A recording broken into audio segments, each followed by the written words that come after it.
बिहार विधानसभा चुनाव की तैयारी सबसे पहले कांग्रेस ने जब शुरू की तब ये लग गया था कि तेजस्वी यादव के लिए इस बार राह आसान नहीं होगी।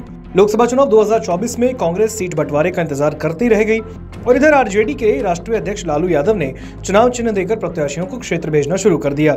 इस बार इसी कारण कांग्रेस ने तैयारी पहले से शुरू कर दी। पहले कांग्रेस के प्रदेश अध्यक्ष अखिलेश प्रसाद सिंह को हटाया, फिर आरजेडी के पिछड़ा वोट बैंक को लक्ष्य बनाते हुए कार्यक्रम किया, बयान दिए, पदाधिकारी बनाए।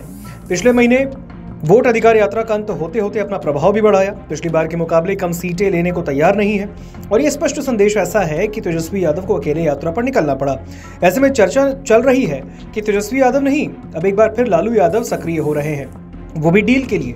आरजेडी अध्यक्ष लालू यादव का फॉर्मूला हमेशा से अलग रहा। वो पहले सोनिया गांधी से बात करते रहे, राहुल गांधी से वो बच्चे की तरह डील करते रहे।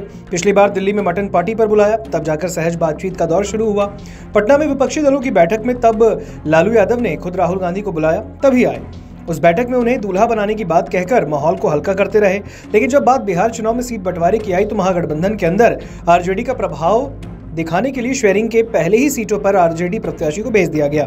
इस बार उन्होंने तेजस्वी यादव को चुनाव के सुगबुगाहट से पहले कमान दे दी। लेकिन आरजेडी के अंदर भी अब यह चर्चा गर्म है कि वोटर अधिकार यात्रा में तेजस्वी की लगाई गई ताकत का फायदा कांग्रेस ने उठा लिया। यात्रा खत्म के समय जिस तरह से कांग्रेस ने प्रभाव दिखाया और महागठबंधन की जगह राष्ट्रीय स्तर पर बने विपक्षी गठबंधन इंडिया अलायंस के सामने खड़ा कर दिया, उससे महागठबंधन और आरजेडी बौना हो गया है।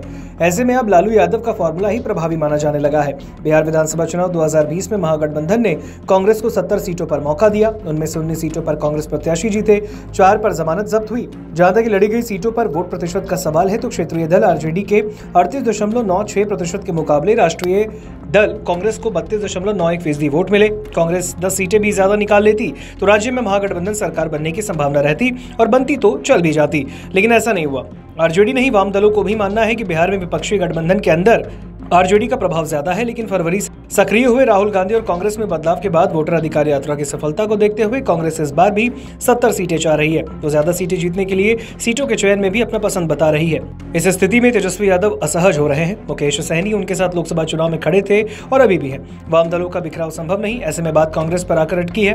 कांग्रेस के बिहार प्रभारी कृष्णा अल्लावरू ने भले ही कह दिया कि गठबंधन में नए दलों के आने पर मौजूदा दलों को सीटों का थोड़ा नुकसान सहना पड़ेगा, लेकिन अंदर अंदर यह खिचड़ी पक रही है कि कांग्रेस तो पहले ही 70 सीटें लेकर नुकसान में रहती है, उसे और नुकसान क्यों सहना पड़ेगा।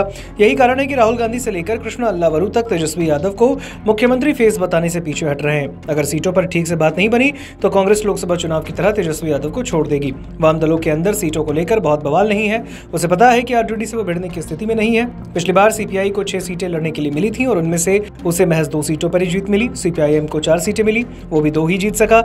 लोकसभा चुनाव में भी ये दल कुछ खास नहीं कर सका और उपचुनाव में भी बहुत प्रभावी नजर नहीं आए। सीटों पर बाहरी तौर पर दावा भले जो भी आए, अभी उसका कोई मतलब नहीं दिख रहा। यही कारण है कि विपक्षी गठबंधन के दलों की एक बैठक बहुत जल्द कांग्रेस दिल्ली में बुलाने की तैयारी कर रही है। अगर बैठक दिल्ली में हुई तो लालू यादव नहीं गए तो कुछ अलग तरह की कहानी भी सामने आ सकती है। अगर आप ये वीडियो YouTube पर देख रहे हैं तो हमारे चैनल को सब्सक्राइब कर बेल आइकन दबाएं और Facebook पर देख रहे हैं तो हमारे पेज को लाइक करें।